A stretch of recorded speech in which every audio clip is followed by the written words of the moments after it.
আল্লাযী খালাকাল মাউতা, সেই মহান সত্তা মহাপরাক্রমশালী প্রজ্ঞাময়, যিনি সারা জাহান সৃষ্টি করেছেন। বিশ্ব ধরনী কত সুন্দর ভাবে সৃষ্টি করে সফল ভাবে পরিচালনা করেছেন। সেই মহাপরাক্রমশালী প্রজ্ঞাময় সত্তা জানিয়ে দিয়েছেন, পৃথিবীর মানুষেরা শোনো, আমি তোমাদেরকে সৃষ্টি করেছি। আল্লাযী খালাকাল মাউতা, আগে মওতের কথা বলেছে, মৃত্যুর কথা বলেছে। তোমাদেরকে দুনিয়া থেকে বিদায় নিয়ে চলে যেতে হবে। একদিন দুনিয়া থেকে বিদায় নিয়ে চলে যেতে হবে। বাতাঙ্গ সব কিছুর বাড়ি গাড়ি ছেড়ে চলে যেতে হবে। সঙ্গে সাথে আপনার কিছু হবে না। বাতান একটি কথা বলতেছিলেন, ছিল কত আদরে মা বাবা আমার কেমন আছে, তারা কবর মাঝার।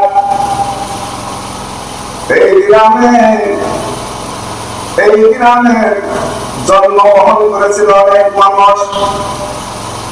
এই গ্রামের ধুলার কোনার মাঝে তারা বড় হয়েছেন, বেড়ে উঠেছেন। এই গ্রামের আঁকা বাঁকা মেঠো পথ বেয়ে তারা চলেছেন। এই গ্রামের যতগুলো প্রতিষ্ঠান আছে, হয়তো অনেক প্রতিষ্ঠান প্রতিষ্ঠিত কোনো বান্ধবকে তারা শ্রম দিয়েছে, অর্থ দিয়েছে, মেধা দিয়েছে, মেহনত করে প্রতিষ্ঠানগুলো প্রতিষ্ঠিত করেছে, রেখেছে। বাদামদিঘার একটি মসজিদ আছে, দেখছেন? এই মসজিদ তৈরি করতে গিয়ে কত মানুষ কত শ্রম দিয়েছে, মসজিদ এখানে রয়ে গেছে। কিন্তু অনেক মানুষের মসজিদে নামাজ আদায় করতো, ওযু করতো, ওযুখানা আছে, মসজিদ আছে, কিন্তু ওই মানুষটার দুনিয়ার বুকে নেই, চলে গেছে অন্ধকার কবরের বাড়িতে। বলেন ঠিক কিনা? এই গ্রামের আঁকা বাঁকা পথ বেয়ে চলাফেরা করতো, কথাবার্তা করতো, দুনিয়া থেকে অন্ধকার কবরের বাড়িতে চলে গেছে। আল্লাহ বলছে, আল্লাযী খালাকাল মাউতা, তোমাকে মৃত্যু বরণ করতে হবে। তোমার চোখ থাকবে, চোখ কথা বলবে না, চোখ আর পলক দিয়ে দেখবে না, চোখ থাকবে। মুখ থাকবে, মুখে খাদ্য খাবে না, জিহ্বা আর স্বাদ দিবে না। এই জিহ্বার ভিতরে টক দিলে জিহ্বা বলে দিবে এটা টক, এটা মিষ্টি, এটা ঝাল। এই জিহ্বা থাকবে, জিহ্বার কোনো ক্ষমতা থাকবে না। পেট থাকবে, পাকস্থলী থাকবে, কিন্তু তার ভিতরে খাদ্য যাবে না। এমনি ভাবে চলে যেতে হবে আমাদেরকে। শূন্য হাতে দুনিয়া থেকে বিদায় নিয়ে চলে যেতে হবে। পন্ডিত কবি জসীমউদ্দীন দিনার গ্রাম বাংলাকে কলমের কুচায় লিখে লিখে তুলে ধরেছিল বিশ্ব দরবারে। ওইখানে তোরে দাদির কবর, ডালিম গাছের তলে ৩০ বছর ভিজাই রেখেছি দুই নয়নের জলে। এতটুকু মেরে ঘরে এনেছিলাম সোনার মতন মুখ, পুতুলের দিয়ে ভেঙে গেল কেঁদে ভাষায় রূপ। মাতাঙ্গ কবির এই সুন্দর বাণীগুলোর ভিতরে কবি কবিতার ভিতরে কতগুলো কথা আছে। শত কাপড়ের শত কবরের অঙ্কন হৃদয়ে আঁকি, গনিয়া গনিয়া ভুল করে গনি সারাদিন রাত জাগি। এই মোর হাতে কোদাল ধরিয়া কঠিন মাটির নিচে গাড়িয়ে দিয়েছে কত সোনা, মুখ নয় চোখের জলে। মাটিরে আমি কত ভালোবাসি, মাটিতে লাগাইব। আয় আয় দাদু গলা করি ধরে কেঁদে যদি মায়ের সুখ।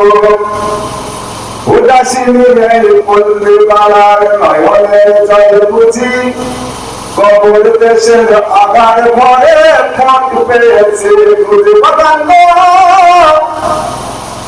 এই এখানে জন্ম হওয়ার পরে আপনি সারা জীবন অমর মানে কোনদিন বলতে পারবেন যে আপনি দুনিয়া থেকে কোনদিন বিদায় নিয়ে চলে যাবেন। একথা পৃথিবীর লোকে কোন মানুষের ক্ষমতা নাই বলার। আল্লাহ সুবহানাহু ওয়া তাআলা জানেন আল্লাযী খলাকাল মাউতা, আমি সৃষ্টি করেছি মৃত্যু মৃত্যু মৃত্যু। ছিল কত আদরে মা বাবা আমার কেমন আছে তারা কবর মাঝার, সে কথায় আজ অজানা, সে কথায় আজ অজানা, আমিও তো চলে যাব বেলায় বেলায়,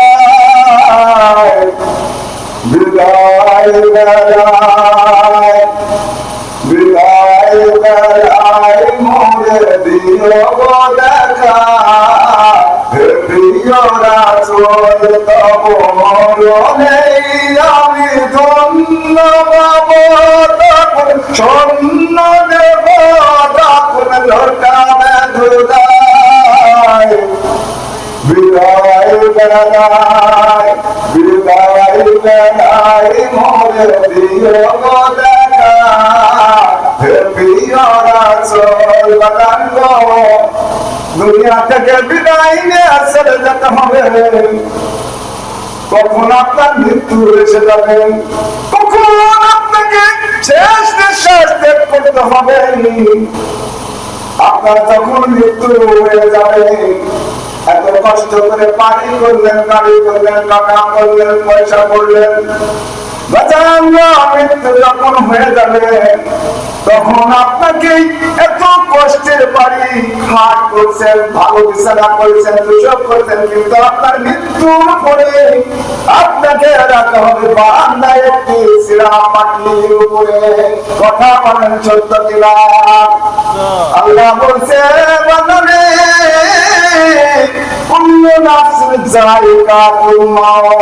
আমি যাকে প্রাণ দিয়ে সৃষ্টি করেছি তাকে মৃত্যু নামের শরবত পান করতে হবে করতে হবে করতে হবে।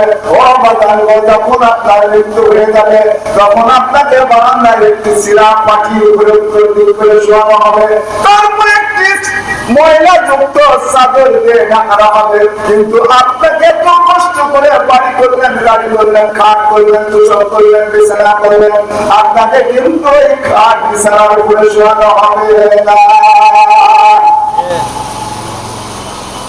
শত কাপড়ের শত কাপড়ের অন্যায় করে বলছেন, শত কাপড়ের শত কাপড়ের অঙ্কন হৃদয়ে আমি গুনিয়া গুনিয়া ভুল করে ঘুমিয়ে সারাদিন রাতে জাগি, এই মোটা হাতে কোদাল ধরিয়া কঠিন মাটির নিচে গাড়িয়ে দিয়েছি কত সোনা মুখ নামাইয়া চোখের জলে। বাদান গো আমার পর্দার আড়ালের মা ও বোনেরা, আমার জীবনের বাস্তব থেকে আমার জীবন থেকে একটু কথা বলি। প্রায় 35 থেকে 40 বছর আমার ইমামতির বয়স হয়ে গেল। প্রায় আমার 35 থেকে 40 বছর ইমামতির বয়স হয়ে গেল। এই ইমামতির বয়সে দেখলাম বাদাম তো কত মানুষের সঙ্গে মুসাফা করলাম, ঘোরাঘুরি করলাম, জানাজা করলাম, বাদাম গো তারা কত সম্মান করতো, স্নেহ করতো, ভালোবাসতো, কত সম্মানের সঙ্গে তারা খাওয়াতো, বাড়িতে বাড়িতে সম্মান করে তারা খাওয়াতো। চাইজ করে গেলে হুজুর একটু চা খেয়ে যান, একটু হাফেজ সাহেব একটু চা খান, একটা বিস্কুট খান, এমনি ভাবে কত মানুষ যে ভালোবাসতো। এই সেই মানুষগুলো তারা অতই সেই দুনিয়া থেকে বিদায় নিয়ে সেই মানুষ, অনেক মানুষগুলো ওই অন্ধকার কবরের বাড়িতে চলে গেছে। ঠিক তেমনি ভাবে যখন আপনার মৃত্যু হয়ে যাবে, মৃত্যুর পরে আপনাকে ওই বারান্দা থেকে তুলে ধোয়ানো হবে। ধোয়ানোর পরে সাদা 3খানা অথবা 5খানা, মহিলাদের জন্য 5খানা আর পুরুষদের জন্য 3খানা কাপড়। 3খানা কাপড় পরে আপনাকে জানাজা করা হবে সামনে রেখে। আমি আপনাদের কাছে বলবো বাজান গো, পর্দার আড়ালের মা ও বোনেরা, মেহেরবানি করে আপনি আপনার জীবনে আপনার সন্তান এমন ভাবে তৈরি করেন যেন আপনার সন্তান আপনাকে জানাজা করতে পারে, সেইভাবে আপনার সন্তানকে তৈরি করে নেবেন। যদি আপনার সন্তান আপনাকে জানাজা করে, সেটাই আপনার জন্য সৌভাগ্যের কথা। আপনি ছেলেকে যতই লেখাপড়া শিখান আর উচ্চ শিক্ষায় শিক্ষিত করেন, কোরআনের জ্ঞান যদি না দান করেন, আপনার মতো হতভাগ্য আর পৃথিবীর মধ্যে কিছু নাই। কারণ কোরআন যার ভিতরে নাই, সে হলো মরা গৃহ, মরা গাছ, মরা গাছ, উজাড় গৃহ, আধার গৃহ, আবার ভাব। বলছে কোরআন যে নিজে পড়ে এবং অপরকে শিক্ষা দেয়, সেই হলো উত্তম উত্তম। কাল কিয়ামতের দিন মুসিবতের সময় আল্লাহ সুবহানাহু ওয়া তাআলা বলেন, আল্লাহ রাসূল সাল্লাল্লাহু আলাইহি ওয়াসাল্লাম বলেন, ইউকালু লিসাহিবাল কুরআন ইকরা ওয়া তাকি ওয়া রাত্তি কামা কুনতা তুরাতিলু ফিদ দুনিয়া। হে কুরআন পড়নেওয়ালা, আল্লাহ সুবহানাহু ওয়া তাআলা বলেন সাহিবাল কুরআন, হে কুরআন পড়নেওয়ালা, তুমি দুনিয়ার বুকে যেমনি ভাবে কুরআন তেলাওয়াত করেছিলে, দুনিয়ার বুকে যেমনি ভাবে কুরআন তেলাওয়াত করেছিলেন, আমার হুজুর কেবলা তার রুহানি সন্তানদেরকে ডেকে বলেন, রাত্রি 3টার সঙ্গে সন্ধ্যার সঙ্গে সঙ্গে তোমরা ইবাদতে রত হয়ে যাও। মিসমাউ আনফুসমিনহু ইল্লা কালিলা। আল্লাহ সূরা মুজাম্মিলের মধ্যে বলেছে, রাত্রির 3 ভাগের অধিকাংশ হয়ে যায়, তখন আল্লাহ সুবহানাহু ওয়া তাআলা রহমতের দরজা খুলে দেয়। জবান করে বলে সুবহানাল্লাহ।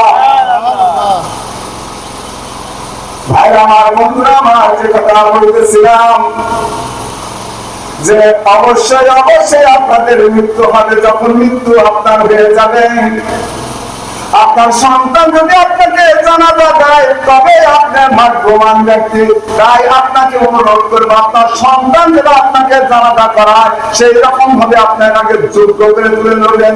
আল্লাহ সুবহানাহু ওয়া তাআলা হাদিস বলেছেন, ইউকালু লিসাহিবাল কুরআন ইকরা ওয়া তাকি ওয়া রাত্তি কামা কুনতা তুরাতিলু ফিদ দুনিয়া। হে কুরআন পড়নেওয়ালা, তুমি দুনিয়ায় যেমনি ভাবে কোরআন তেলাওয়াত করতে হয়, তেমনি হলে একটি করে আয়াত তেলাওয়াত করো আর উচ্চ আসন লাভ করো। সুবহানাল্লাহ। জবান করে বলি সুবহানাল্লাহ। ও বাজান গো, যখন তার একটি করে আয়াত তেলাওয়াত করবে, উচ্চ আসন লাভ করতে থাকবে, যেটাই সেখানে পড়া শেষ হবে, সেটাই তার স্থান হবে। মুত্তাকিনা আলা ফুরুশিন বাতাইনু মিন ইসলামুরাত ওয়া জানাল জান্নাতাইন। সেই জায়গায় তিনি এমন, আল্লাহ এমন নিয়ামত তার জন্য নিযুক্ত করে রেখেছে, সেটা কল্পনা আপনি কোনদিন করতে পারেন না। আল্লাহুম্মা সাল্লি আলা সাইয়্যিদিনা মাওলানা মুহাম্মদ ওয়া আলা সাইয়্যিদিনা মাওলানা মুহাম্মদ। যেদিন তোমার ডাক আসবে, বাড়ি ঘর ছাড়তে হবে। যেদিন তোমার ডাক আসবে, বাড়ি ঘর ছাড়তে হবে। আপন জামা খোলে খোলে সাদা কাপড় পরাইবে। আল্লাহুম্মা সাল্লি আলা সাইয়্যিদিনা মাওলানা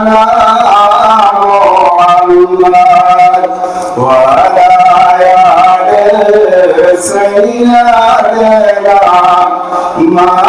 مولانا محمد বাজানো আল্লাহ সুবহানাহু ওয়া তাআলা কি হাবিব করেছেন ইয়াতিহি মালাকানি ফাইজলিসান ফায়াকুলান মা আল্লাহু রাব্বুকা দয়ার নবী ইরশাদ করেন মওত যখন মৃত্যুবরণ করে শরীরের গিলা হয়ে যায় তিনাকে গোসল দেওয়া হয় গোসল শেষে তিনাকে জানাজা পড়ানো হয় জানাজা করার পরে তিনাকে নিয়ে যাওয়া হয় সেই কবরস্থানে কবরের বাড়িতে রেখে বুকের উপর হাত দিয়ে বলা হয় বিসমিল্লাহি ওয়া আলা মিল্লাতি রাসূলিল্লাহ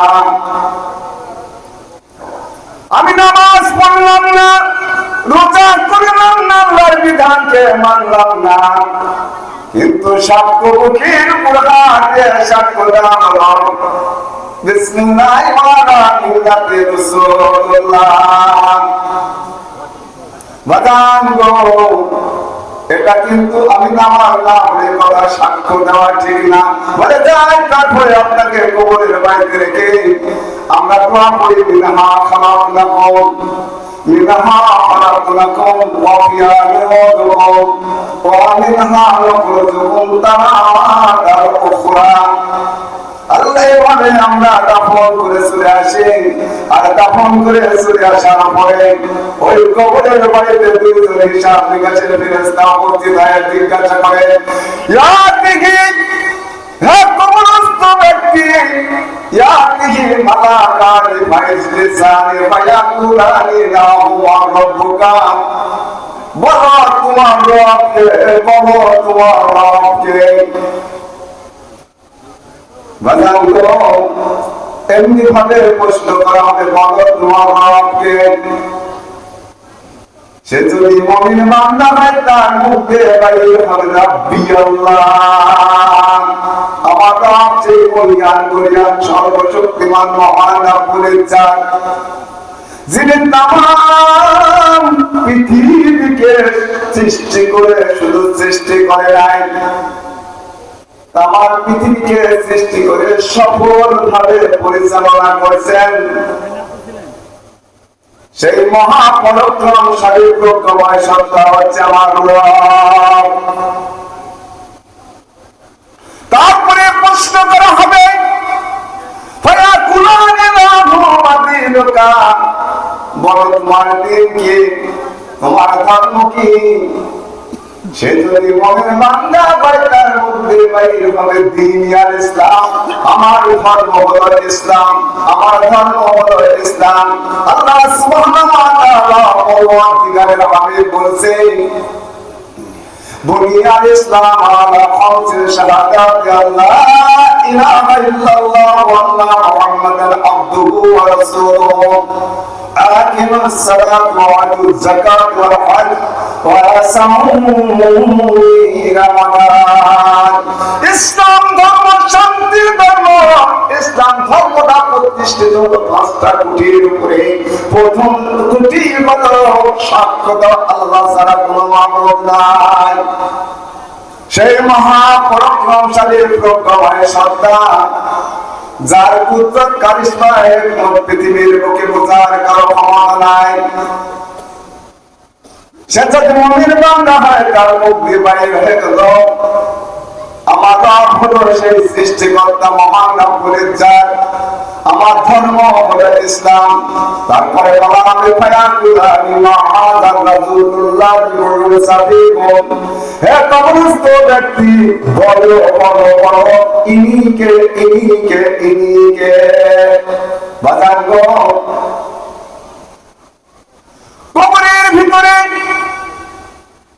কবরের ভিতরে দয়ার নবীর চেহারা মুবারক নাম এসে উঠবে রাহমাতাল লিল আলামিন আপনি উম্মতের জামিন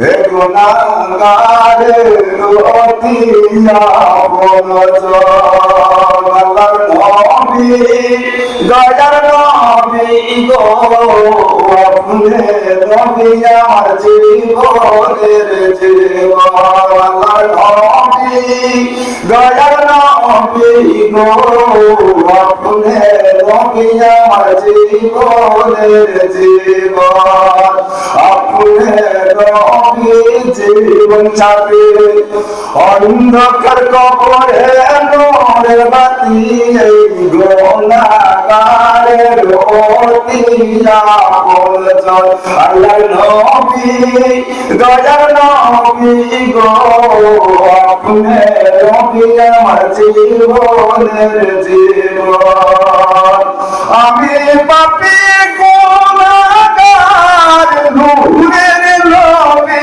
করিলেন পার আমি পাপী গুনাহগার নূরের নবী করিলেন পার ওইয়াকে রাত নবী আপনি আপন আল্লাহর নবী দয়ার নবী গো আপনি নবী আমার জীবনের জীবন আপনি নবী জীবন সাথী অন্ধকার কবরে নূরের বাতি এই গুনাহগারের অতি আপন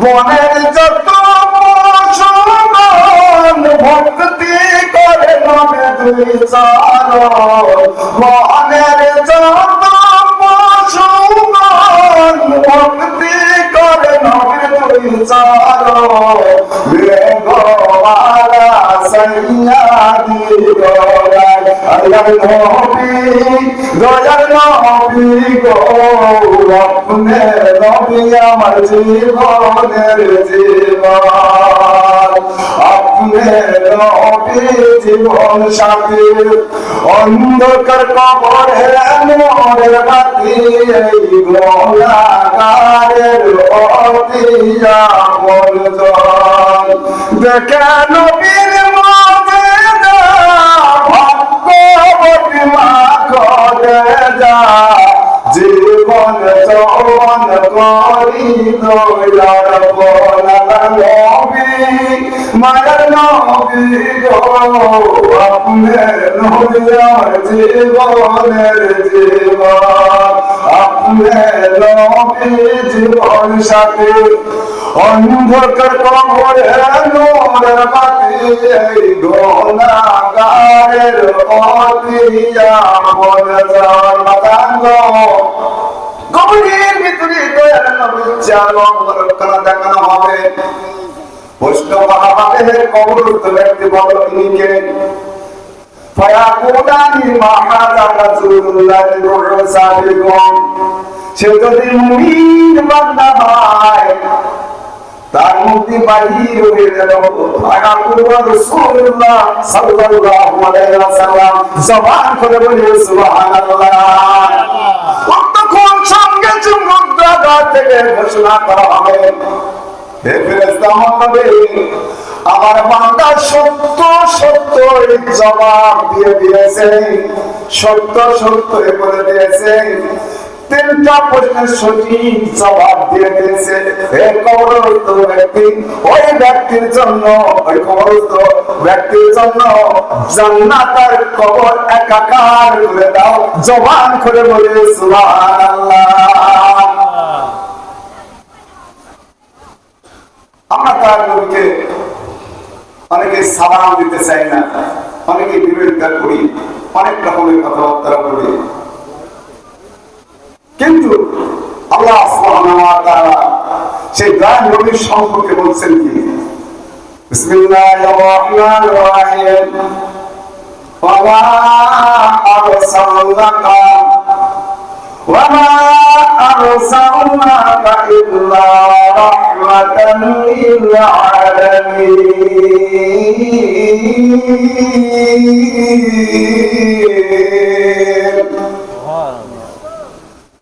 আল্লাহ কুরআনুল হাকিমের মধ্যে জানিয়ে দিয়েছেন আমার হাবিব আমার নবী আমার দোস্ত, কাল কিয়ামতের মুসিবতের সময় যার সুপারিশ ছাড়া মানুষের মুক্তি হবে না, এই দয়ার নবী, মায়ার নবী, মুক্তির নবী, তরণীওয়ালা নবী আল্লাহ সুবহানাহু ওয়া তাআলা তার নবীকে বিশ্ব জগতের রহমত স্বরূপ প্রেরণ করে দিয়েছে। জবান করে বলি সুবহানাল্লাহ। ও বাজান গো, স্বচক্ষে থেকে দেখলাম, মদিনাতে স্বচক্ষে দেখলাম, আমরা কোনবার বাংলাদেশের মানুষ আমাদের চোখে পানি আসে না, দয়ার নবীর কদমে গেল আমাদেরকে ভালোবাসা প্রেম জ্বলে না, কিন্তু স্বচক্ষে দয়ার নবীর কদমে দেখলাম আফ্রিকার মানুষগুলো, কালো কালো মানুষ দয়াল নবীর কদমে গিয়ে অঝর ধারে কাঁদে, আর তার নবীকে সালাম দেয়, আসসালাতু ওয়াসসালামু আলাইকা ইয়া রাসূলুল্লাহ, আসসালাতু ওয়াসসালামু আলাইকা ইয়া হাবিবাল্লাহ, আসসালাতু ওয়াসসালামু আলাইকা ইয়া শাফিয়াল মুযনিবিন,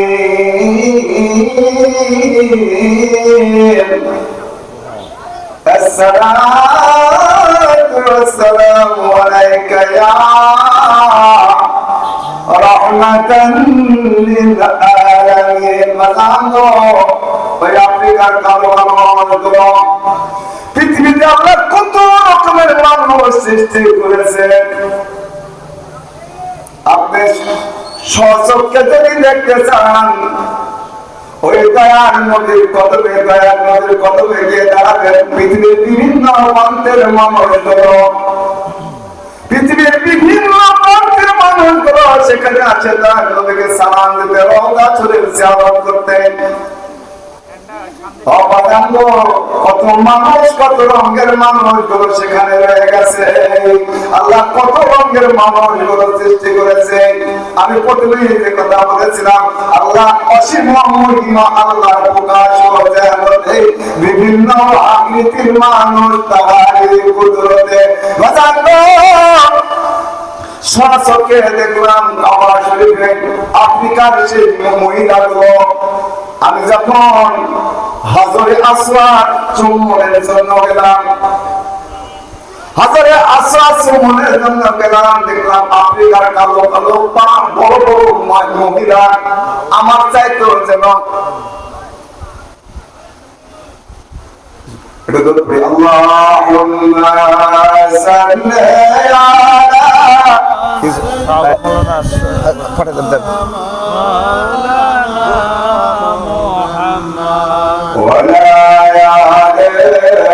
سيدنا مولانا محمد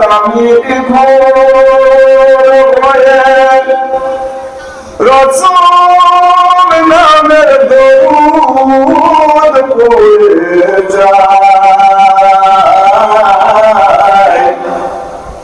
ওই নামের মাঝে কি যেন শান্তি খুঁজে পাই, ওই নামের মাঝে কি যেন শান্তি খুঁজে পাই। আমি বিভোর হয়ে রসুল নামে দরুদ পড়ে যাই, ওই নামের মাঝে কি যেন শান্তি খুঁজে পাই, ওই নামই আমার গলার মালা, ওই নাম জপে মোর জোড়াই যায়, ওই নামই আমার গলার মালা, ওই নাম জপে মোর জোড়াই যায়। আমার সব ভুল হবে না পেলে ওই আমার সব ভুল হবে না পেলেও চরণ তলে ঠাই ওই নামের মাঝে কি জানো শান্তি খুঁজে পাই আমি বিভোর হয়ে রসুল নামের দরুদ পড়ে যাই ওই নামের মাঝে কি জানো শান্তি পাওয়া যায়।